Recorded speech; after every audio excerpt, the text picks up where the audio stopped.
All right, welcome to another episode of the ConquerCast. I'm here with an incredible friend of mine, Andy Tran, and this has been so much fun. We spent the last 3 days together. We hadn't spent this much time together since our experience in Alaska. If you've ever watched or seen any footage or photos or videos of me and my family in Alaska, there was 2 trips we took. Andy was the one behind the lens, taking that photo, taking the video that we captured, and really providing our family with something to look back upon that was a pretty life-changing experience for everyone involved. I feel bad because little Savvy Licious, our 11-year-old, didn't get to experience those. So maybe there's a third trip in the works that we need to plan on. But I just appreciate that you're here and the connection. So Andy is the CMO of SISU. So we've had Pete and Andy here over the last few days, getting the sauna set up, taking the team through some education on it and how to use it, and then a workout and such. And it's kind of a full circle moment with how this came together. Pete and I were just talking about how we had connected a little bit on social media, but within a day, within 24 hours, you had also reached out to both of us saying, hey guys, I need to connect the two of you. You guys are kind of cut from the same cloth, and it just makes sense that you'd be working together. So both of us were kind of like, wow, how is this all coming about? But I definitely see like the hand of God involved in these full circle moments, bringing people together. So that's a long-winded intro to say, Andy, welcome to the ConquerCast. I love it. Trevor, thank you so much, not just for having me on. I'm truly honored. I feel like I shouldn't even be in this seat, but you've been so gracious and hospitable alongside the team. Just seeing you guys grow over the last couple of years, and then coming back, being here, seeing your new role as a chief vision officer and the people that you've built around yourself, and being here to talk about it. It truly has been a full circle moment, not just for me and even for Pete, but just for our friendship. Yeah. I feel like I've grown so much just as a person and a father and a business owner and everything since we've met, and you have as well. And for this to just come together so organically without us even lifting a finger to do so, it truly has been something that, even last night I was up in bed like, wow, God just, it like, you can't even make this up, Yeah. right? It's just unbelievable. And just how I agree. naturally all of us integrated into Yeah. it. So that is my long way of saying Yeah. thank you. And I feel like this, this podcast is going to be a core memory for me. Yeah. Like, wow, this has been this relationship that's, I guess, 6 years Yeah. now in the making. But I feel like in my new season of life and knowing Pete and everything, it's like, wow, this is almost like this new chapter for all of us. Yeah. And I'm extremely excited about it and to be here. So, That's awesome. Well, it's so much fun. And you mentioned to the team yesterday, as you stood up and spoke and introduced yourself and shared some thoughts, that it was one of these moments at SHOT Show. We met up for just a moment, but it was like we didn't skip a beat from like the 6 years prior. And there's certain individuals in your life when that it just clicks with, and you're just one that gets it. You get life, you get people, you get relationships, you understand how to build trust just because of the way you naturally live. But I'll just kind of give a little bit of a glimpse back to 6 years ago when we met you for the first time, just so people can understand where that connection was. My family was invited on an Alaskan hunt, caribou hunt. My wife, it was her very first hunt. The daughters had been out a couple times on a few different hunts, but we were going to Alaska. That was, this is a territory we had never gone to before. A little bit anxious about it all because, we were just thinking about all the bears, and we were thinking about how vast that country, and it really is. Like when you get into that environment, like you feel small when you're in Alaska and you're out in the wilderness all by yourself or with a small group. We didn't see anyone that first week. It was just us, but we pulled up there, and Andy met us at the airport with the camera rolling, and we had way too much luggage. We were loading up all of our Yeti Panga bags, and you were filming, but then you were loading the bags. You were doing everything. Like I couldn't believe it. I was just watching you work, and I was like, wow, there's an incredible work ethic here. And that alone just establishes trust with people when they see somebody that's willing to just go above and beyond what you were even asked to do on that trip. And I think you said earlier that was kind of some of your intro into the hunting industry doing that film, or Yeah, that was so I was still a full-time architect when we had met. I had not, you know, exited out of the firm that my okay. wife and I were at. But that trip, was such a pivotal moment for myself and, Yeah. and my family. And my wife we had just, had our first child, Theodore, and I just saw you and your children and your story of just starting to hunt. And I thought to myself, wow, I want to be able to do this when my kids Yeah. are grown. And I just remember coming back to Washington, D.C., which is so far removed from Alaska. Yeah. And I was just staring out of our office and just like thinking about the trip. And, it's not like I was just there for a couple of days. I mean, I was there for over a month. Yeah. And I just remember my wife would just tell me, you haven't been the same since that trip, Huh. and where's your heart, and what are you thinking? And I quite frankly, looked at her and said, do you foresee me being the best father that I can be if I could, excuse me, continue down this path as an architect? And uh, she was, fully pregnant at the time, and she Mm, said, well, I don't foresee myself being the best mother that I can be with us being here in this career. mm, And literally overnight, we didn't even like sell anything. We still have this video that every year we look at, and it's um my gun safe, my bow, like a backpack, and I think her suitcase and my suitcase. And we just said, hey, we're just gonna start over. We're just gonna move back to Cleveland with your wow. family.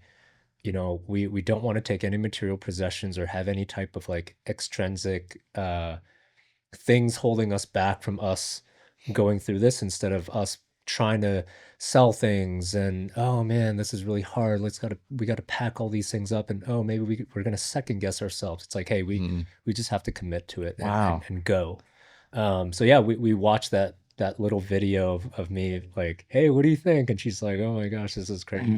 And we left on uh October 31st, which would be like Month after a month or two after we met. Alaska, yeah. And then made it to Cleveland and woke up November 1st. And I remember waking up and I was like, wait, what what am I doing? Like, I don't have to go to work. I don't have any meetings. I'm starting Muddy, and we also had just sold another company alongside that. So I absolutely had no responsibilities, you know, Wow. outside of like my, and it was just so weird Yeah. because I had been an architect for close to 10 years at that point, Wow. with, working 12, 14-hour days at the Yeah. office in DC with all the buzz and everything. And I have this picture of me holding my son, and sitting at a desk that I had set up for myself. Because like, hey, maybe if I set up a desk and a computer, like I'll start working or something. Wow. And I just remember just sitting there and looking at him, and I was like, okay, I think I made the right decision. Huh. I don't know how that's going to manifest itself, but I have this like faith that God's just going to show me the way. And that, yeah, we never looked back. That So is powerful, man. I didn't know yeah, that. I mean, I knew that you moved. I didn't know that there was that decision of like, let's just take this and not this, and let's just, let's just go. let's just go. Yeah, let's just go. Let's commit. And it's I there's not many miracles in my life, but well, there's a lot, but in terms of like miracles Yeah. that I remember that have been such pivotal moments for me is that trip, my wife also telling me like, hey, we need to do this. But I remember what had started was my first trip to Alaska, even before we went with you, Mm-hmm. um, was this event where my wife messaged me on my inReach, and she was like, I really miss you, and something is telling me that like our life's about to change. Mm, And I just remember I was on this like little island off the coast of Anchorage, and I saw this like double rainbow mm, across this lake, and it was so quiet.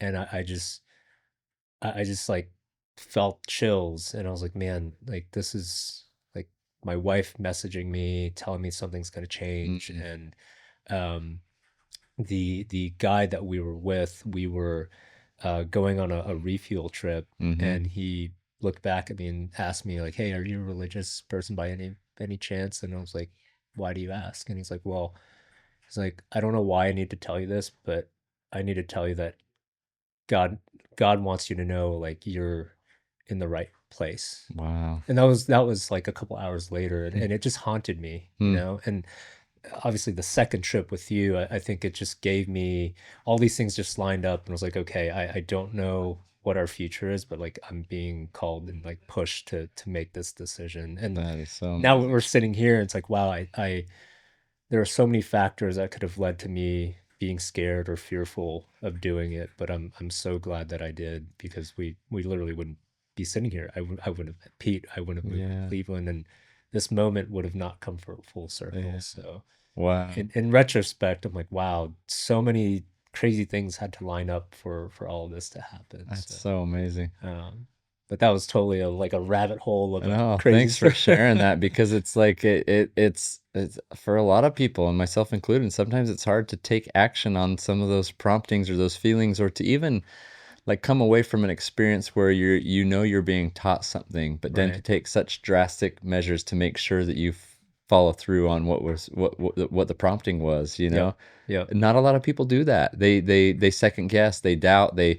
they're discouraged by the potential suffering or the potential failure that may occur when making that decision, and so they don't take that step into the dark, with faith. 100%. Yeah. Has that been your mode of operation like your entire life? Like, have you been willing to respond and just do? Yeah, I think my childhood, looking back now, I guess people would look at and say, wow, you had a really tough childhood, Mm, probably more than most. But I think hardships are relative. I look back and say, wow, my childhood's tough, but then I see others and I'm like, okay, my childhood was not yeah. tough. But by the standards of today, very challenging. When I was born, my family was actually homeless. Wow. My father had just lost his company. He was a very successful real estate developer. Um, had a very large company that employed about 1,200 people, and lost it overnight, Where was this? in Ottawa, Canada. Canada. So their lives were really just upended Mm, overnight, assets seized, all that stuff. And it wasn't by his own wrongdoing. And it's so funny because we talked about trust yeah. yesterday, and he had trusted a business partner, that ended up, just being very fraudulent, Mm, loan sharking, washing money, as the CFO of this company. wow.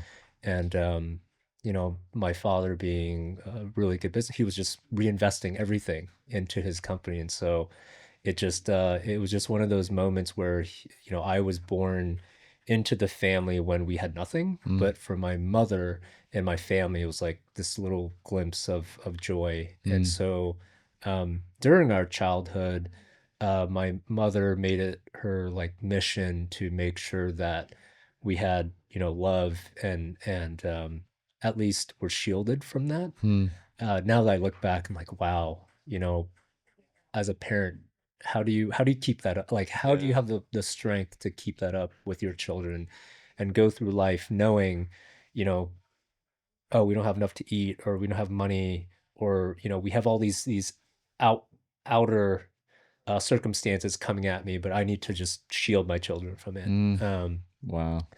and so I think, my childhood, we were expected to be, and we're happily very independent.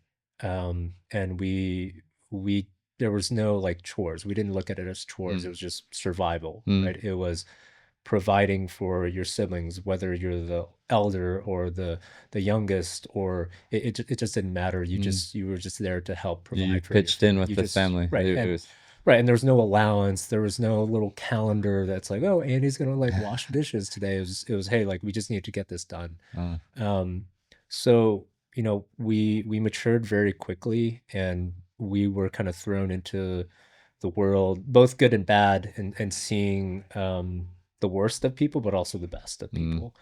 And you know, we truly developed an empathy and a compassion to people that did not have mm, much, and because we knew what it felt like. yeah. So when we were growing up, we just learned to be adults very, very quickly. And I joke now with my siblings, it's like, man, we were so broke we couldn't afford a childhood, right? So it's but looking back on it, I wouldn't change it. Huh, And I feel like the less I had, the more happy I was. And even now, I mean, people make fun of me all the time, and even Pete, they're just like, dude, you're just like the most low maintenance, yeah, like nondescript person that just like you're so easy to make happy. I'm like, yeah. well, because I was just taught, the smallest little things are a true blessing, and somebody handing you a bag of food or giving them your time is it's to many people it might not be a lot, but for me growing up, I just learned, that those little things add up. What Um, a gift, man. so You are one of the most grateful people that I've met, and just always so kind and caring and grateful for everything that's going on around yeah. you. That's incredible. Did all your siblings kind of take that same perspective from it all, or Um, I love my siblings. My two older siblings, I feel like because they grew up in a phase of life when my parents were very wealthy, they never really developed that kind of mm, I mean, they were very independent people as adults, but I think as children, looking back, I mean, they were scarred from that, mm, right? So you going through it as a 5 or 6 year old is definitely yeah, different going through it as a teenager, 100%. where you're like, oh, next, yesterday I had my own room and a TV and all these things, and next thing I'm squatting in my dad's like old office building. Yeah, That I yeah, feel like that just had a very yeah. negative effect on them. Wow. So I think as children, they had a lot of resentment towards Mm, that. But for my little brother and I, it was we didn't know that phase, yeah, and it was just, oh, this is life. Like this is how we live, and mom and dad aren't around, so yeah, we're just gonna cook for ourselves, and mm, we didn't think it was weird, right? yeah, And so um, even when we moved back to the States, we did have some problems making friends because it was just one of those things that kids just we just, not that we didn't get along, but we were just very mature for our age in yeah. terms of like what we had to do, and like I had a very hard time like playing or hanging out because I was always like, what needs What to be needs to be done, done? or I would go over to like a friend's house, and my friends would be like, dude, why are you helping my mom like wash dishes, or like why are you mowing her, like one time I was like, You're why are every you mowing her lawn? I'm like, oh well, like I saw that like your dad was working on it, so like I just wanted to help him, That's and amazing. but to me it was just like a muscle memory that it's like, Mm, oh, somebody needs some help here, and I just need to go and do it. And we just developed this nerve of constantly working, constantly helping, and even like talking about like the boat, and well, I was just gonna it's go like there. Like, I just, for me, I just can't sit around. Like if I see see something that something needs to needs to be get done, done. I just like, oh, I'm just gonna do it, because yes, there might be somebody that can do it, Yeah. but it needs to be done now, so No. I'm just gonna do it now. Yeah, and I'll tell you, like, just to paint the picture there, like I'm seeing Andy do this kind of stuff in just in the first few minutes, and this is making a lot of sense now Yeah. because I didn't know all the detail about your childhood. And you'd shared a little bits and pieces, but we get to the river where we're getting on a jet boat. I mean, he's doing everything, like just helping in every aspect. And I'll always remember this. I've shared it with the team, like we get in the boat and I'm like, where's Andy? And he's out in the middle of the river in some waders, obviously, but he's down like close to the camera's just above the water line, and he's filming us get in the boat, take off up the river on this adventure we're about to experience. And we're kind of scared. We're like, where in the world are we going? Who are all these new people? And we take off, and I'm like, we've got to get Andy. And he's like, well, he's gonna get the shot as we take off, you know. So then we circle back. You just laid on top of the luggage in the front, and it's raining, and it's you're just pulling the, I can picture you pulling the hood over your head, you know. Yeah. And but that was okay. And then we get to camp, and you're hired there to capture video, right? Right. But I swear you cooked a lot of meals. You took Yeah. care of the gas in the boat. Yeah. You're fixing things. You're guiding us. You're on the inReach. You're communicating with well, on the second trip. So we did one trip with my wife and daughters. It rained the entire time except for maybe 30 minutes. A year later, we have this opportunity to go back, and honestly, I was like, if Andy goes back with us, then I'll feel 100% confident and comfortable Yeah. because you were acting as a guide, you were acting as a cook, you were acting as, you just Right. knew, whether you knew what to do or not, you were getting things done. And then we took my son back with my brother and one of my friends and their sons, and it became a trip that I'll always remember. Both trips were incredible, but that week it only rained like for 30 minutes. The rest of the time it was really nice and sunny. The girls should have gotten that Right. weather, but we got into an area where we went with my wife and daughters, and the caribou had not, they'd already come through or something, and Right. so we got some intel, took another long drive. I mean, we did about 700 miles in jet boat round trip on this whole trip, but it was high stakes. I mean, we were on the Yukon River. We were traveling back at night. We barely had enough gas. It was a little treacherous. Yeah. And the person that brought the peace and the comfort to this trip was Andy, knowing like he was going to navigate, he was going to help. You were talking to your business partner, a friend back in Yeah. DC. He was My kind of brother. telling you, Yeah. brother-in-law, Yeah. like where on this giant river, where do we need to, turn off, peel off, and go up this finger of the river. And I don't know how we would have made it without you, man. And so there was obviously, for me, it was a big element of trust because I'm there with my little kids, I'm there with my wife, and I was just watching you do this work that you're just talking about. Things needed to be done, so you're just doing them. And it makes a lot of sense now, like looking Yeah. back and seeing your work ethic and how you took care of people. Incredible service oriented, like just you want to make sure people are taken care of, that they're happy, checking in, how's your meal, how's you. Yeah. I don't know. This is it. It's really cool to understand more of your childhood, to Yeah. know how that was instilled in you, Yeah.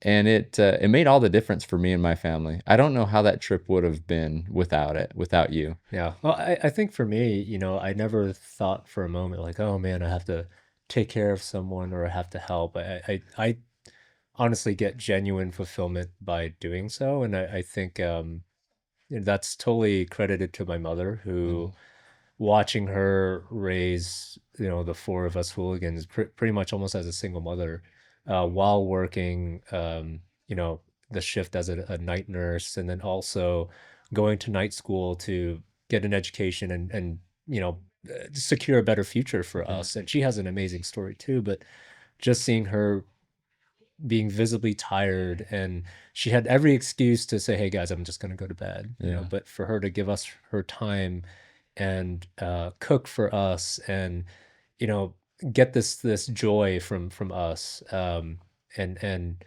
taking care of us. I felt like that really bled into me, and I have built up this joy to just serve others, and to make sure that the ones around me are always well taken care of. I feel like for yeah, me that's I it's not my it's not a hard goal that I'm like writing yeah, down like we need to make everybody happy around me. It's just something that I feel like if I were to do, just from a genuine perspective, or without thinking about it, maybe that will also help permeate to other people, yeah, and then they want to help other people, and then suddenly the whole group is much in a much better position.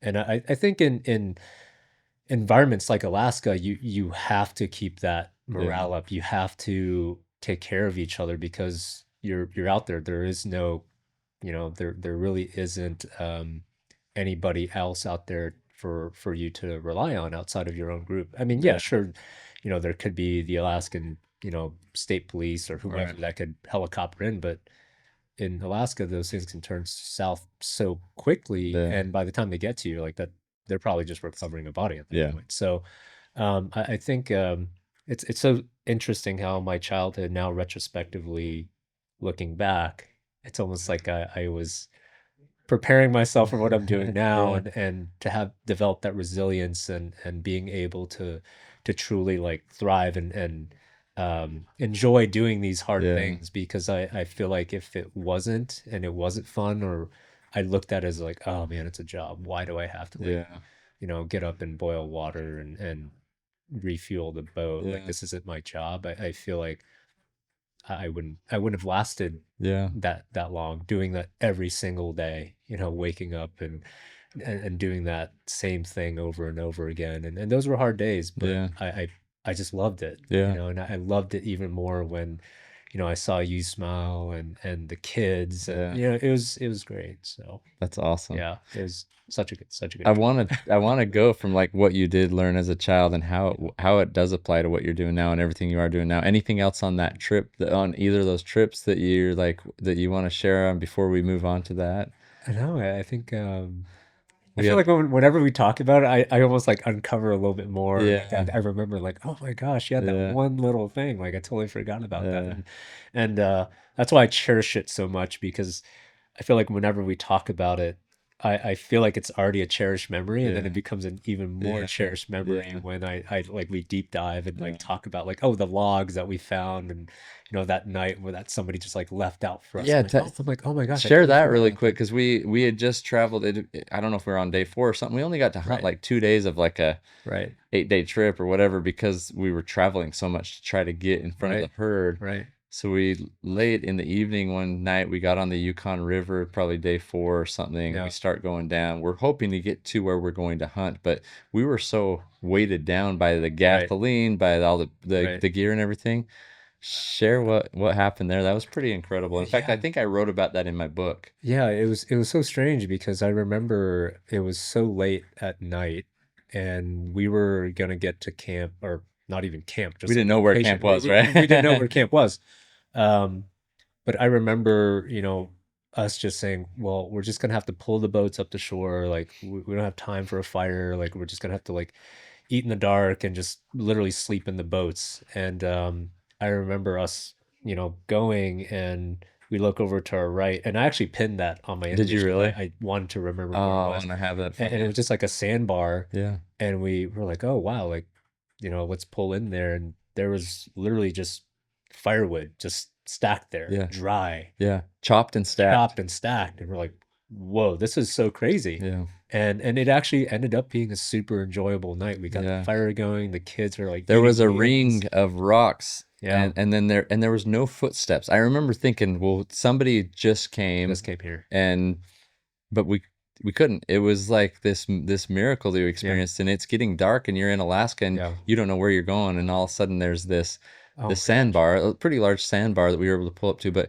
and the odds of pulling up because it was I don't know, it's probably 100 yards or Yeah, whatnot. yeah, We pulled right up to where this yep, chopped wood and ring of for fire yeah. and no footprints. Yeah, and I remember it was so funny because Joe had not like talked that entire ride. He was just like freezing, and then that was such a morale boost. He's like opening up the Yeti with all the food. He's like, "Everyone get food," and like and but honestly, I feel like for the entire trip, we were all thinking to ourselves like, "Oh my gosh, was this a waste of time? Are we gonna get to hunt?" Yeah. And I felt like that little thing just boosted our mood and our morale so bad, or so well, that we needed it so badly, Yeah, I because agree. we had gone 4 days without seeing a caribou and just like being in the boat or the truck. Yeah, And I felt I still remember that night, the boys like sitting around the fire.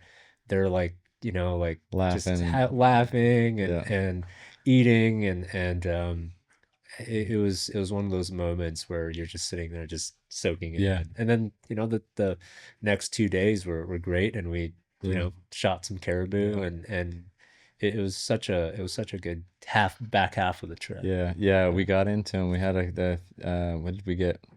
3 caribou back there. Yeah, yeah, Braden got one, Joe got one, yeah, 4. yeah, Beckham got one, and I got one. yeah. And I remember Braden's was a buzzer shot last minute. We had to get going because we had flight That's the right. next day. We had a huge drive in front of us. Weren't sure how we were going to get everything up and it up to back to Eagle, Alaska. If you've Right. ever watched I don't know if it's on Netflix or whatnot, Life Below Zero, Yeah, yeah, Eagle, Alaska is one of the towns that they show in that series, yeah. and that's where we put on the river. And there's this little motel, That's and right. your brother-in-law called that and said, "Hey, there's a group coming That's in. right. At They're like gonna 2 in the morning like or 2 in the something. morning. They're traveling up the Yukon River. They're late. They shouldn't Right. be." they Right. shouldn't be out there right now, but like, can you leave the lights on for them? Right. I remember that. And there Yeah. was some keys or something for the doors, or they were Right. in the doors or something Right. for us. And so I remember just crashing that night thinking, oh my goodness, we made it. But we barely made it on fumes. And I do remember all of us just sitting there again, kind of like, are we going to make this? Kind of not saying anything to each Right. other, but, and I can't remember if it was raining or if it's cold. I don't know. It John was had cool. his head out of the, Yeah. the The top. little tarp. We're just in little jet boats, these Yeah. SJX jet boats, which were Right. incredible, but they're pretty close to the water. And Yeah. the Yukon River, when Yeah. you're going through, it kind of sounds like sandpaper. It's Yep. very It's very thick and muddy muddy, and yeah. and so you don't know We when just you're going had to one hit a spotlight. sandbar. Yep. Yeah, just one spotlight. Yeah. But then all of a sudden the northern lights came out, and it distracted us for like the last I hour of know. the trip, and that was such a heaven sent distraction to Right. just be able to pay attention to that and not like Yeah. not wonder if we were gonna make it out of Yeah. there. Yeah. It So was all net positive. So all net positive, because you look back at those, you're like, that is so cool that we right. we pushed the limits a little bit and we Right. came out to tell the tale, and Right. we Right. had our sons there, and they'll always remember, and you kind of sheltered like your mom.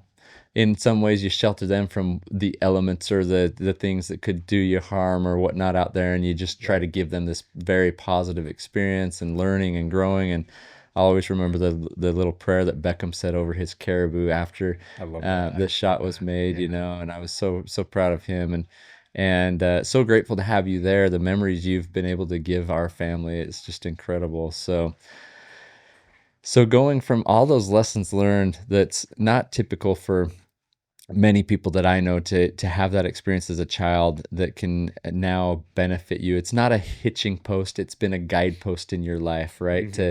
To help you do everything that you're doing. You've had multiple businesses, you sit on multiple boards, you've been a success in that realm, and in many other realms as well. But what have you done? What have you applied from those experiences from your childhood, and what are some of the businesses that you've been a part of? And obviously, right now you're doing a lot with Sisu, but Hmm. share some of your other experience with us. Yeah, absolutely. Well, I think, I think Alaska and a few other adventures really taught me that, um, there's no such thing as like gambling. Like people are always telling me like, wow, that was a big gamble. That was a big gamble. It's like, well, faith is not gambling. Faith is just knowing that things are going to be okay. Mm, And gambling is just knowingly taking on this risk and saying, "Oh, well, I might lose, I might win." It's like, no, I'm going into something with the faith that I'm going to come out of it. mm, And um, that's cool. I think it may be that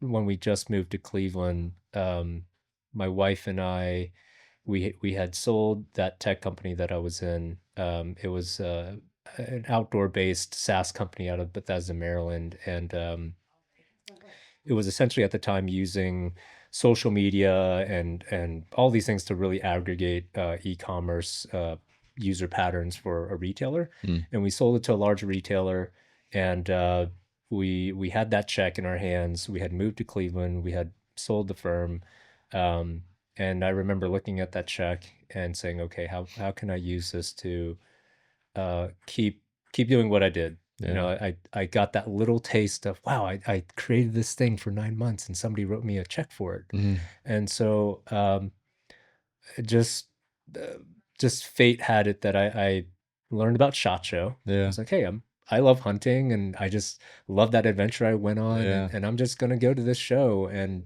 just kind of see who I meet. And I remember being in a booth, and my best friend now, one of my best friends and business partners, Drew, he had to come up and he was like, "Hey, what's your story?" I Huh. was like, "Oh, it's interesting. Like no one's asked me that at this show." And I was like, "Well, what's your story?" He told me, "I make ammo in my mom's garage." Huh. I was like, "Oh, okay." Well, I was like, "Well, I don't really know what I'm doing. I really love marketing. I really love being in the outdoors." And he asked me, "Well, what do you know about ammo?" And I said, "Nothing." And I remember coming back from SHOT Show, and something just told me like, "Hey, I need to jump in with this guy." Huh. And I called Drew up and said, "Hey, I'd love to, I'd love to look at this thing and get it launched. And I don't really know anything about ammo or even the hunting space, but let's just see if we can make something of Mm, it." And I remember asking him, "Hey, what's our goal?" He said, "Hey, if we can sell 10 pallets of ammo and use it to go hunting. Like that would Huh. be awesome. That's awesome. And 10 pallets is roughly, each pallet had about 100 cases on it. So Okay. it's like, you can do the math, but um and we were broke. I mean, he was literally living out of his truck. We had that check, but I I didn't want to just spend it. Yeah. And so we moved in with my grandma-in-law, Huh. and so I'm like, okay, I'm 27 years old or whatever it may be, got a kid and a wife, I'm living in her grandma's house. It was just I didn't think it was like, wow, this is not successful. Yeah. Like I just remember thinking that oh, I thought that things would be different. Mm. And but I felt like I was like, you know what, this is just temporary, and I think I need to use this this capital that I have to make my life better in the future and Mm. not just spend it Yeah. and reap now. Like Yeah. now is not the time to reap. I'm Right. too young, and That's good. I just felt like I had to do more with it. And yeah, and it was a good sized check, but it wasn't something where it's like, oh, I'm gonna go and lay out on a beach. And Yeah. and also I was also very cognizant of how I grew up. Yeah. And I told myself and my wife, I was like, I want my kids to see me work. Yeah. I want my kids to see that I'm putting myself in constant positions where I need to be resilient. And Mm. and I want them to, miss me when I leave to go to work every day and look forward to the time I get home. It Mm. doesn't matter if I'm selling socks or like ammo or whatever. I just want to show them that I am going out there and providing, and I'm not resting on my laurels on this small win. Wow. Um, and so we rolled everything that we had into that ammo company, Mm. and also with Muddy at the same time. So And Muddy, tell everyone what Muddy is. yep. So Muddy Group is a marketing and media company that I had initially started when I met you. Yeah. And so now we've come a long way. We have three departments. We have our agency, our studios, and then our brand incubator. Our brand incubator, side of things serves as a marketing arm for our venture firm, Okay. Arthur Street. So it's definitely evolved a lot Mm-hmm. from the time that I was running a Yeah. camera, but I felt like it just gave me this amazing platform to work with people such as yourselves and Mountain Ops and meet people and Yeah. network. And over the past 3 years, I've been super blessed to figure out how to connect those things back together. Sure. So long story short, Migra Ammunitions was the brand that Drew and I got off the ground, and that was my street MBA. Huh. Right? It was the two of us. It was scrappy. We had no capital, no like just nothing. We Huh. had an Instagram page that we had launched, and Huh. then I think like we got banned like the first Yeah. week With ammo. with ammo. We're like, Yeah. oh, It okay, doesn't like this last is long good, there. Yeah. right? And I just remember us sitting there and saying, okay, how do we get the word out? Like we can't ad buy. We can barely even post on Instagram. Shopify just kicked us off, so we can't sell online. Uh, Stripe and these other credit card, companies can't They even won't won't use even us. take us. So what do we do? And we just felt like all these things were against us. And you know, it was just something where I said, you know what, let's just see who's in the community. Let's Mm. call people. Like let's call people and develop relationships and sell the product like that. Mm. And that was 2019, right in backing into 2020. Yeah. So I just felt like it was a perfect storm where people were yearning for Mm. relationships and talking to people. Want And a connection, right? and connection. Yeah. And I just remember it was a smile and dial. Wow. And I have this, I keep all of my notebooks, and I had actually shared it with Pete. But it was everyone's phone numbers that I called, like almost like a Wow. Rolodex, and I would have notes on who they were. I would look up, where they were located, and I would just go in and call them, and they're like, "Who is this? Like, what is this DC number calling me?" And I would just tell them, "Hey, my name's Andy. I'm with this company called Migra Ammunitions. We're based out of like I Yeah. try to make it seem like we were super legit, Yeah. like, hey, our team is like saw you on Instagram and blah blah, and we really want to partner with you. Um and we would just tell them the story. It was like, look, I told people like I I don't know much about ammo. I'm a very meager waterfowler, but like I love I want to build a community. We want to launch this thing. And it was very refreshing to people Mm, because at the time, and still now to this day, there was just a huge publicly traded ammo companies. mm, Um, so us building that community and calling people and showing up, it really bled into the industry, and people just started talking like, "Hey, mm. do you know these like two really random dudes that just started this company?" And I remember us even making our sales decks and presentations to distributors and retail Huh. shops. Like we couldn't even afford sample packaging, so Yeah, wow. we like folded up a white box, and I would Photoshop like the box art onto it, Wow. and but no, we started getting orders. And looking back, I mean, we grew tremendously even within 3 years. Mm, And our first customers were mom and pop yeah, shops, just makes the sense. ones that saw themselves in us of like, hey, here's these two young guys just trying to do it and calling and making the time for me, so I'm gonna make the time for them. Mm, So I had been diagnosed with rheumatoid arthritis after a pretty, and I think it was stress induced. It was a pretty tough year. It was when I was going through that whole transition from you know, building the brand, then installing a CEO, the exit. You know, it was just a great time, but very trying time stress wise. Um, so I was initially researching saunas, and I found a few brands, and then a buddy of mine sent me this brand called Sisu. yeah. He's like, "Hey, I follow this guy Eric Hinman and Nick Bear and all these influencers. You should take a look." And I looked at it just from like a brand perspective. I was like, "Oh, this is a pretty cool brand." Yeah. Like I'm very impressed. And I scrolled all the way down, and I looked at it and said, "Wait, Cleveland, Ohio? Like this is crazy. Like this, My you know, neighborhood. right, this is my neighborhood." And I remember they had their address on there, and it was like our manufacturing, address. And so I drove there and like went in and was like sneaking around and like looking around. All the workers are like building saunas. I was like, okay, this looks like a legit company. This looks Huh. cool. And so um, I had not bought it yet, but my friend Woody messaged Pete, and he's like, "Hey, my buddy's looking to buy a sauna. We'd love to like meet you and maybe like get some coffee or something." And I think Pete just said, "Let's just run at 5 in the morning." Huh. And I remember my buddy was like, "Hey, this guy just randomly wants us to like meet at his house, To complete go running. strangers off of like Instagram DM, and Wow. go running with him." And uh, I said, "Sure, why not?" And so we showed up at Pete's house. He Did you came wear out. running shoes I was actually wearing my canes for that. for that run? You were Yeah, as we ran well. we ran 8 miles that morning. Like you wore those because Yeah, so before yeah. they flew here, Andy went to his house to go before going to the airport and ran 4 or 5 miles in canes as well, right? Yeah, yeah, yeah, the You got I call them some grit. sporty dad Crocs, Yeah. is what they are.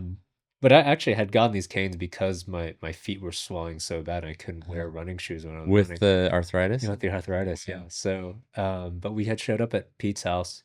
He came out, he dapped us up and was like, "Hey dudes, what's up? Like, let's go run." And I remember he handed this thing to us, called Ketone IQ. Yeah. And I was like, "What is this?" And my friend Woody's just like, "Dude, just drink it." Just We just drank it. I was do like, what he says. "Oh." And we ran 4 miles to the lake, and I still have this video of Pete running out onto the rocks, like the waves are crashing and the sunrise is like shining on him. And I was like, "Wow, this is so cool." We ran back. We saunaed with Pete in his sauna, and I just remember, being super sweaty in my truck, like driving back to my house. And I said, "Wow, that dude was great." Huh. And I don't even care about the sauna. I just love the feeling of us just showing up, running, talking, and having this camaraderie. Mm. And it just brought me back to that initial like brand building time of Yeah. Migra. I was like, wow, that's so cool. I want to be a part of something.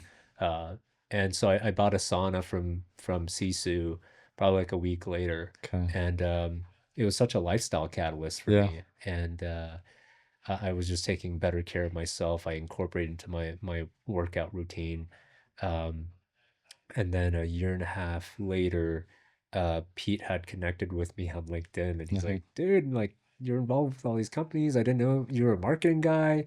Our current CMO is like offboarding, and do you have time to jump in with us?" Huh. And at that point in time, we had already, all of the companies that we had started about 3 years ago, we're now in that stage where you have a team, you have, operational Yeah. capabilities, and you're no longer doing the everyday operational tasks. So for me, I was like, wow, yeah, I've got some time, Huh. and this is kind of cool. Like I don't really know anything about saunas other than me Yeah. just using it. Had they helped your Oh, 100%. arthritis Yeah, yeah. And yeah, it was just a tremendous product and just lifestyle that I that you believed in? You now that experienced it, right? 100%. And Yeah. then you had experienced that kind of connection with him on the first go round. So it's like, Yes. hey, this is Yeah, this is obviously there's going to be some like right. curiosity as Right. to yeah, Right. And I just felt that calling that was like, man, I want to bottle this up yeah, somehow. And what I experienced as a customer, like I know it had a great effect on my life. I, yeah, I know that it was such a catalyst for me. And so when I met with Pete in my head, I'm like, man, I hope this guy like likes me and we end up liking each other because I think he's onto something. it's awesome. And we met with Nick, Nick is the other Okay. co-founder of SISU. And I was sitting there at the restaurant with them and we were just talking. And we barely even talked about business. Oh, We talked about our children. We talked about our wives. We talked about faith. We talked about like the struggles of mm, being an entrepreneur and building a team. And up to that point, I had been building companies and brands completely remote.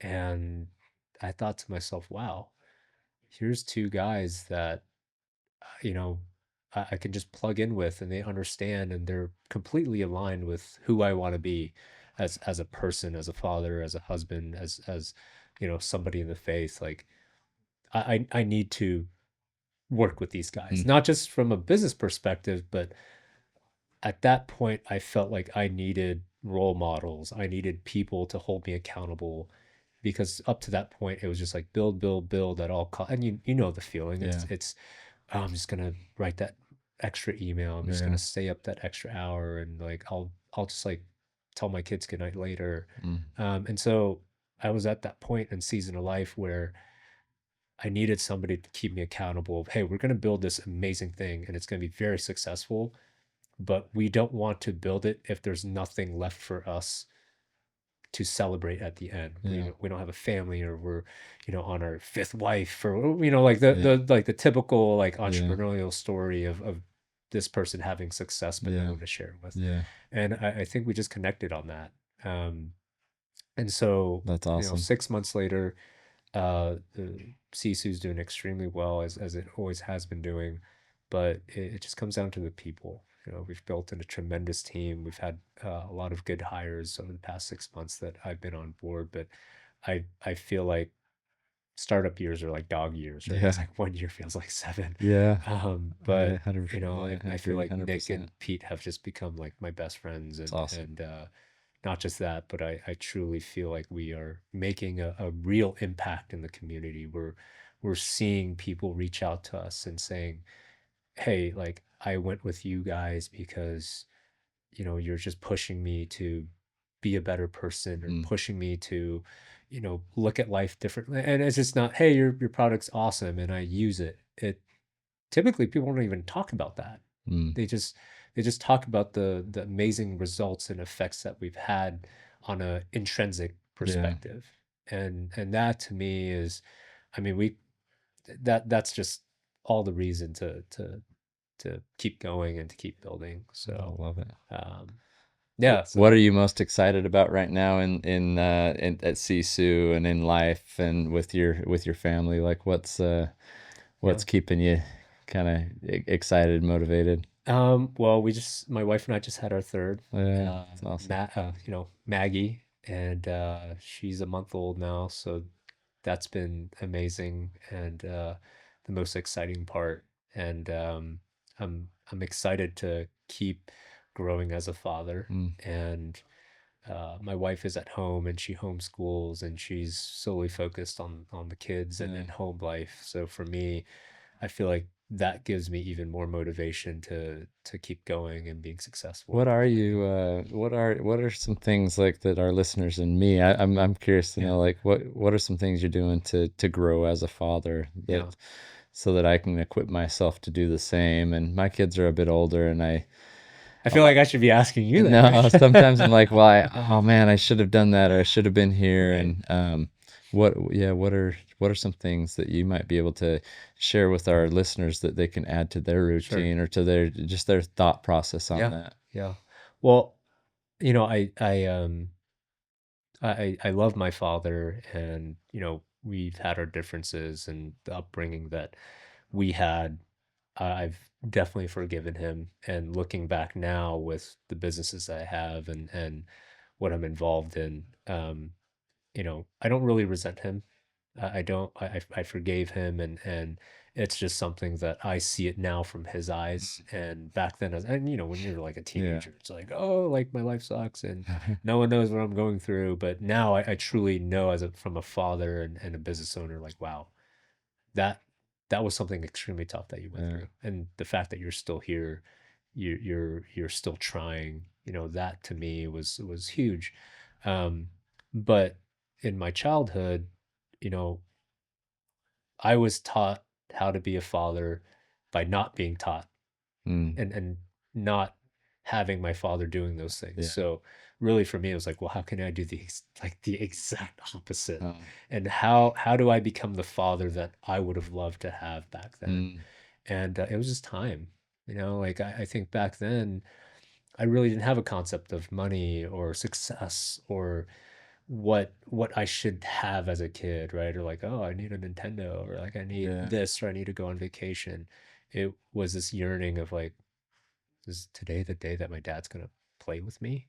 Um, Like, where is he? And does he miss us? Like, those were the things that as a kid I felt, and I remembered even as a 5-year old, and to me now I'm very cognizant that like, okay, my kid is young, but I know that I remember these things when I was young. So daily I'm always reminding myself like, you need to do these things because in 10 years or even in 50 years when I'm gone, I want somebody to ask my kids, "Hey, how was it being raised by your dad?" And I want to, you know, for them to be like, "Man, it was amazing being raised by him." And hear all the things that he did for us. And so for me, like every day, I call it the dad lore. I'm like, I'm working on my dad lore. huh. I'm working on my kids being proud of me being a father, Mm. and them being proud that I had all these things going on. Everybody's busy. Everybody has 24 hours in the Yeah. day, but I made the conscious decision to always prioritize them. Wow. And, if I had to choose to sell it all and start over to be with my kids, I'd do it right now. Yeah. And there would be absolutely no thought on it because I know that we've been at that point where we had nothing. And I know that at that point, having your family, having your kids, and being that person that they're going to look up to is like everything. Yeah. And it was just by not having it as a kid. So it almost gave me this roadmap Mm. of, okay, I want to be the father that I never had. Yeah.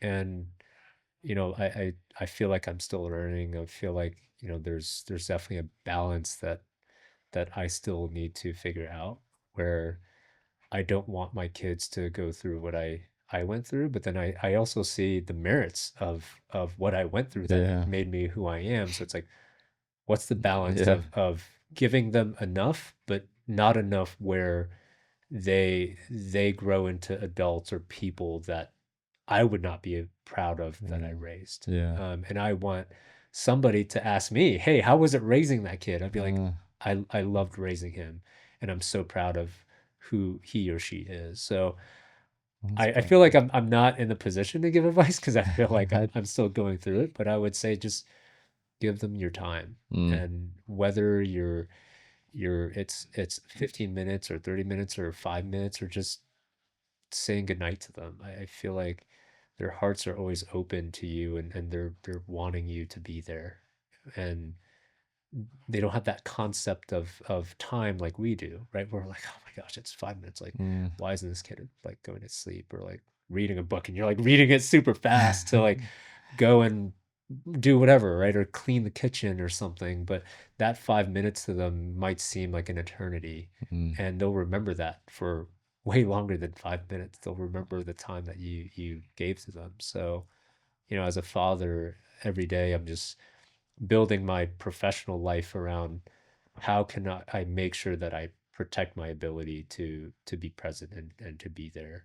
Um, and maybe, maybe some people would disagree with me and say, hey, like, that's not important. You need to grow your business so that, you sell for a lot of money, and you can go and retire and, like take your kids on trips and do all these things. And that's important.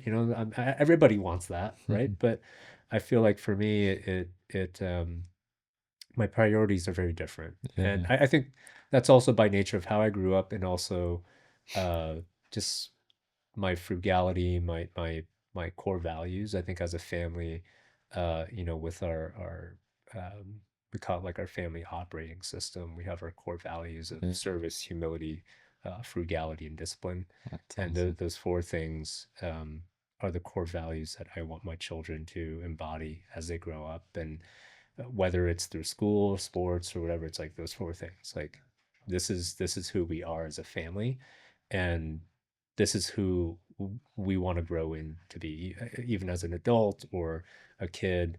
So I think establishing those values as a father and letting it bleed into your children is super important. So So, awesome. but that was a total rabbit That hole. was powerful, man. Those are some of my favorite moments on this right now, Yeah, because you learn from the example of others, whether they're good or whether they're bad, and then you right. have the choice to make how you're gonna take that, how you're gonna personalize it, how you're gonna use that perspective to Yeah, benefit your life and the lives of others in the future. But it's an intentional choice you have to make. And right. hearing this, you're doing it right. You get it. It's all about relationships. You can't neglect the family for a long period of time, hoping that the relationships later will become something important on a beach. Right. And there's a quote that I love, and it just I was reminded of this as you're speaking, that no amount of success can compensate for failure in the home. Yes. Wow. And so I need to like write that down. yeah, it's a powerful one, and I'm reminded of that often, and it's a good reminder for me that they need my time and attention. And Mm-hmm. if it's for 5 minutes, sometimes I feel guilty if it's only 5 minutes, Right. and I go to bed thinking, that's what they got from me today. But I need to Right. know that for them, just knowing that my intention was to make sure they knew I was there with them, I love them, proud of them, Yeah. because you can get busy in life with the things Yeah. that we end up Yeah. doing, and it's hopefully all for them, and we're showing that example. But I want to give them more and more. Like that's Yeah. my goal. But Yeah. and anyway, sorry to get a little sweaty eyed here, but No, I love it, man. striking a chord. I feel like that's what I've always admired, about you as a father is you're not afraid to be emotional. You're not afraid to tell your kids that you love them, and being like the softer side of fatherhood, and that's needed. I think people always think like, oh, the provider and the father always has to be this like knight in shining armor with no chinks and no vulnerabilities. And it's like, that's false. It's like we have to teach our kids that it's okay to have emotions, it's okay to love, it's okay to, yes, be rigid and have, a figure to look up to. But Yeah, there's always the two sides to every yeah, coin. And it emotional attachment and just caring.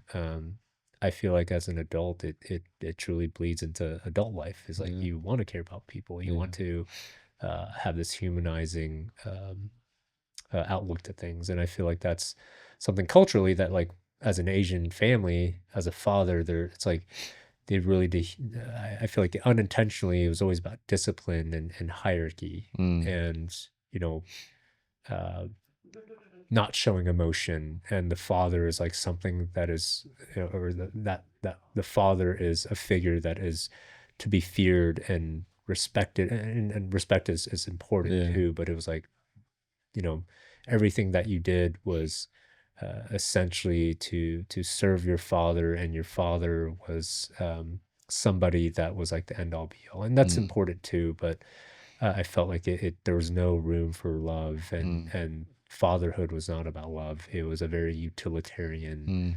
relationship that you had in the Interesting. hierarchy of a family. Um, so with my father, he grew up in that, and I don't fault him, because how is he supposed to know So, how to raise me in a way that is to develop me and yeah, love me and all those things, if he didn't know that, and he wasn't raised in that environment. yeah. So I feel like nowadays there's the westernized Asian fatherhood, which Mm, is where, the first generation like myself are kind of waking up to that and mm, saying like, wow, like that was not a great way to be raised in that mm, system. Um, but again, mm. I think it's all in hindsight. Yeah, Yeah. and there's so Yeah. much to learn and so Yeah. much perspective gain, and For and sure. you've got an incredible empathy that you can offer to others now because of it. So, Yeah.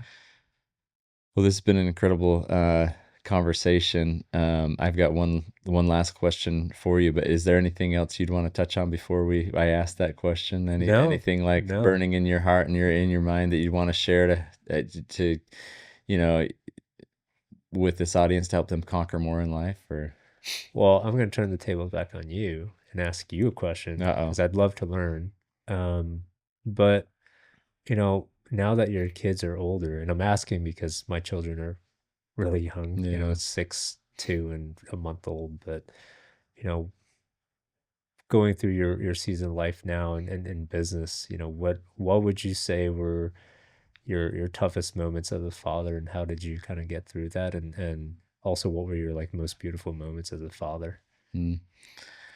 Man, it's such a good question. You turned the tables on me, and I've been contemplating this a lot lately. Yeah.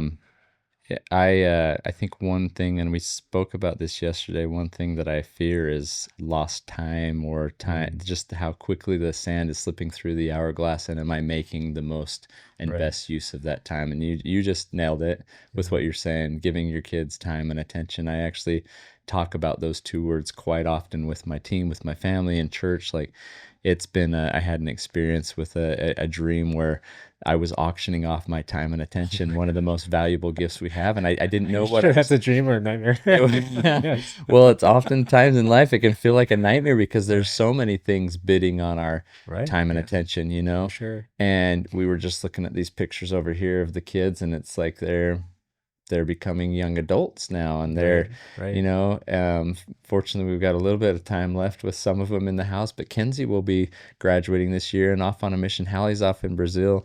um, some of the most difficult times when it's pretty easy when they're young and they're within your house and you've got like full control over the Right. environment that they're a part of, Right. and you can influence that in a way that okay, this is how we're going to speak to each other. These are the things on television we're going to watch. This is the music we're going to listen to. This is this and that.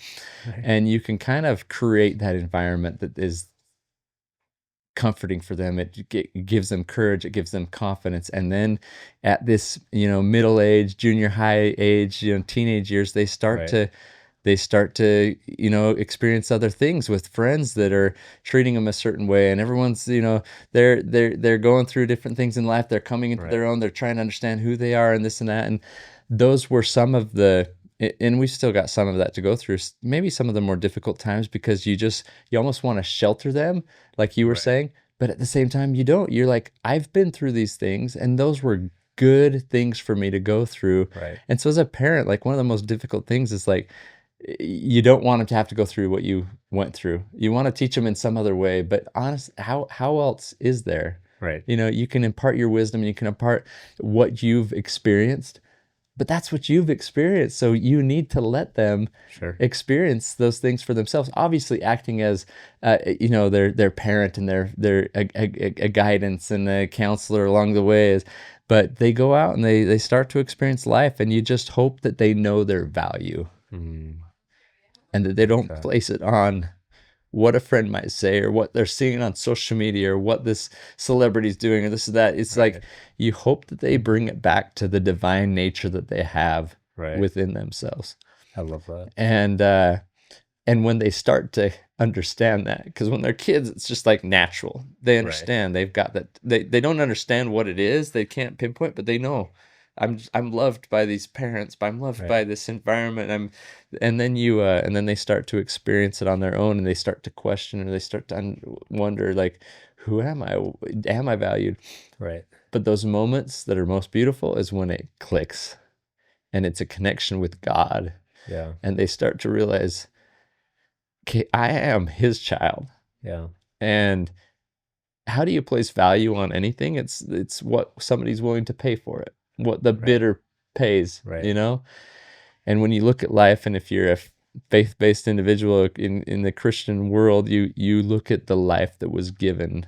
That's Hmm. how you value the most infinite, the most pure, the most sacred blood was paid the price for each of us. Right. And when I've watched my children gain an understanding of that, even if it's small, and they're starting to grow into that, and then they lean into it, and then they're saying, I'll go to another side of the world.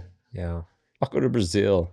Or Kenzie's coming up. If she could go to another side of the world, she could go to a state within the United States, but Yeah. she raises her hand and says, I don't care, just send me, because Yeah. I've experienced this. Where, I was obviously, they were raised in a family that kind of taught them those things, but there were moments in their lives where they had to understand, like, this is who I am, this is the Right. value that I Yeah. have.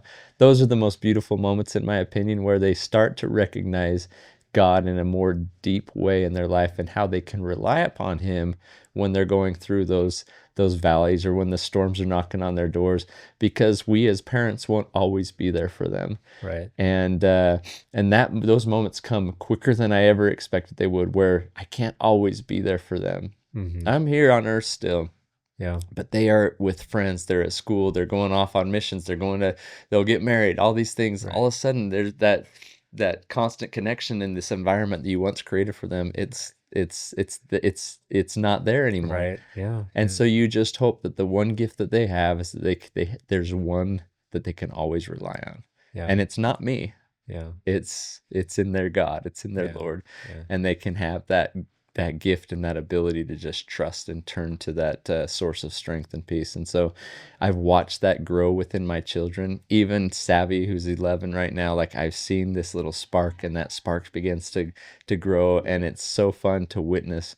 Those are the moments for me where it's like, wow, this is incredible. Yeah. And these moments aren't just for this lifetime. There's, families are meant to be forever. And so I find great hope and strength in that knowledge that, we're living in these moments. Let's make the best of them. Yeah. Um, but know that there's a higher power and a much longer eternity ahead for us. Right. And let's just try to make the most of our time and attention right now while we have it. Man, I love it.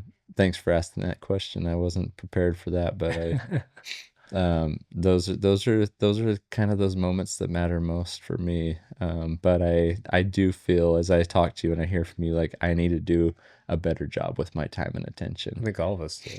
You know, I think all of us do, not just with our kids, but with our relationships, with our people, with our yeah, business partners. yeah, I think it's so easy to get to the end of the day and say, oh, I'll, you know, I didn't have enough time, or I'll get to it, yeah, tomorrow. And so I feel like it's so easy to use that as an excuse of, like, oh, yeah, I don't have time to get back to that person. I don't yeah, have time to read my kid a green eggs and ham for yeah. the 500th time, but it's like, no, the truth is we do have that time. Yeah, We just have to be mindful of how we're using it. And I catch myself sometimes too, where I'm sitting there, like, scrolling through Instagram for 15 minutes. I'm like, these 15 minutes could have gone somewhere way more yeah, productive, to yeah, someone or somebody, or something that matters more than yeah. me looking at a meme. Yeah, I So, agree. I 100% agree, and yeah. gratefully for you, it's 15 minutes. For me, it's much longer than that I get stuck in those traps at times. But Yeah. no, this has been very thought-provoking. You've struck some chords with me, and you've given me some insight that I need to go and apply. If there's one thing that, well, there's a lot of things from you, but you are one who acts upon those impressions and you just get things done and you go and do. There's a passage of scripture that said that I love. It was the first one I ever memorized that my mother had me memorize, and it says, I will go and do the things the Lord commands me. And so I just Love feel like that. I feel like that's the type of individual you are, experiencing things in life and then taking that perspective in. And then if God whispers to you to say, drop this and leave and move or whatever it is, Right. you've done that, and you've done that for the betterment of your family and the relationships that you're building. And no amount of success can compensate for failure in the Right. home. And you're living proof of Yeah. that, putting that attention on what matters most. Yeah. I've got one last question that I usually ask. I think there's been a few podcasts I haven't asked it, but there's a book called How Will You Measure Your Life? It's by Clayton Christensen, and Mhm. it's one of my favorites. If you haven't read it yet, I'd challenge you to do so. But when all is said and done, this is all about conquering. You're a Yeah. conqueror in life. You've conquered many things, but when all is said and done, how will you measure your life? Straight up, without thinking about it much, I will measure my life and my days by how much love my kids send back to me. I think, and just my wife too, and my family. I feel like at the end of my life, whether it's tomorrow in 30 years or whatever, the Lord may see fit to give me and bless me with, um, I feel like my true measure of success is when I'm gone, people will talk about the love that I gave to them and how much they love me. And I feel like that is the true measure of success in someone's life is what they leave behind. Mm, And um, what I want to leave behind is that love and a time and attention and the memories, because that is the true gift, and that's the true gift of success is if you can leave that mm, rather than, oh, hey, what did we inherit, right? Or, oh, my dad left me this like random hat or random thing that, I'm gonna have to like figure out what to do with, mm, or like, oh, my wife left my kids a China set, right? yeah. It's like that's not success to me. Um, the success is in, you know, just the things that you can't replace, Mm, which is that love and time. And you know, that actually doesn't just end at your kids, but you when you love on your kids and you give them the time and attention, you teach them to give their kids time and mm, attention.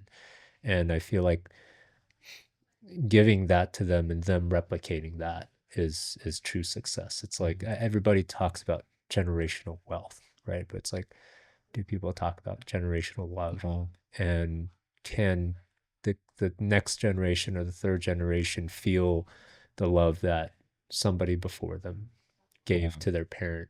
And I feel like that is a true gift and a true success of being able to tell somebody, hey, your great great grandfather loved, your grandfather, and your grandfather loved, and it's just something that people can see and feel, and you can't hide that. You can't, because it will show up in the later generations, right? Of your history and your legacy, and I feel like that, yeah, that's just true success. Is the legacy that you leave behind, not from a monetary perspective or from a business perspective, but like, wow, like, all of our fathers were amazing individuals, and we want to be better than that. We want to push the envelope of Mm, of being even more successful in that, right? And what's the saying? It's like your father is going to be the only man in the world that wants to see you be more successful than him. mm, And I think that's not just talking about, you know extrinsic things. That's yeah. like your father wants you to grow into a father that can love even more powerfully than he can. And my own father, like, I'm sure he's looking at me. He's like, wow, I'm very proud of Andy because he's loving on his kids like like how I didn't, like, Mm, but at the same time, it's not his fault, yeah. right? He loved me in his own way.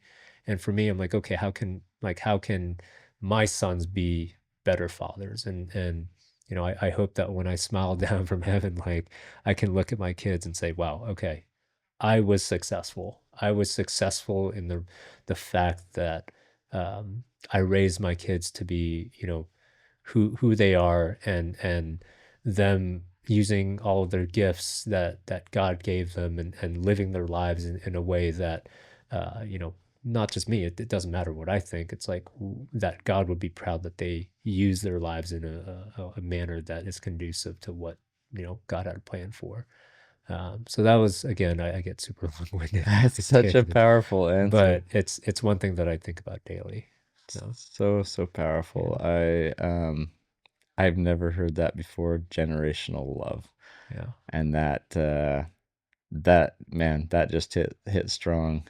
And when all is said and done, it'll be love that conquers all. 100%. Well, Yeah, and so, I think I think that's, and then everything else is a byproduct of that, yeah, right? Like I feel like when you're loved, when you have the time and attention, it just increases your ability to be successful in the external things. yeah. But Wow. um, yeah, that's Thank you what for imparting your wisdom, Andy. This is incredible.